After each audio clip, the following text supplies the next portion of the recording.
ভোটের মুখে আবারও পশ্চিমবঙ্গে গুরুতর অভিযোগ, গণতন্ত্র হুমকির মুখে।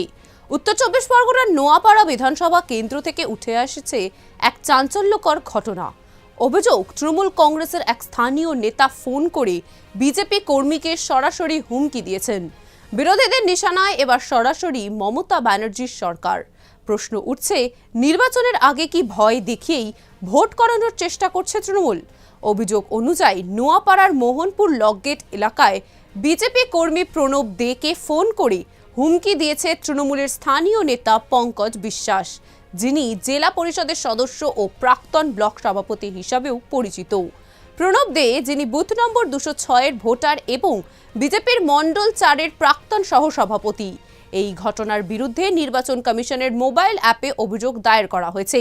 পাশাপাশি মোহনপুর থানায় জিডি করার প্রক্রিয়াও শুরু করা হয়েছে। বিজেপির অভিযোগ, এটি কোনো বিচ্ছিন্ন ঘটনা নয়, বরং একটি সুসংগঠিত ভয় দেখানোর রাজনীতি, যা ভোটারদের প্রভাবিত করার জন্য পরিকল্পিতভাবে চালানো হচ্ছে। তাদের দাবি, এই ধরনের হুমকি শুধু একজন কর্মীর বিরুদ্ধে নয়, বরং সাধারণ ভোটারদের মধ্যেও আতঙ্ক তৈরি করছে। অন্যদিকে নির্বাচন কমিশন বারবার স্বাধীন ও নিরপেক্ষ নির্বাচনের আশ্বাস দিলেও মাটির ছবিতে উঠে আসছে ভিন্ন চিত্র। এমনটাই অভিযোগ বিরোধীদের। বিজেপি ইতিমধ্যেই নির্বাচন কমিশন ও রাজ্যের মুখ্য নির্বাচন আধিকারিকের কাছে এই ঘটনার নিরপেক্ষ তদন্ত এবং কঠোর পদক্ষেপের দাবি জানিয়েছে। এবার শুনে নিন সেই অডিও, যেখানে টিএমসি নেতা হুমকি দিচ্ছে। নাম রয়েছে, তার রিলিজ হয়েছে, তোর বাড়ি পাঠাবো কালকে। কি করতে বলো? ও মা, ডিলিট কে করছে? বিজেপি করছে তো। বিজেপি করছে? তা কে করছে? এই এসআইআর কে করছে? সেন্ট্রাল গভর্নমেন্ট করছে তো। এসআইআর কে করছে? নির্বাচন কমিশন করছে।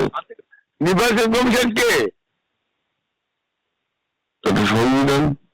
হ্যাঁ, সংবিধান। কালকে ঘর থেকে বেরোস। এই যে সংবিধান বলি না, সংবিধান মানে কখনো কালকে থেকে ঘর থেকে বেরোবি না। কালকে থেকে ঘর থেকে বেরোবি না।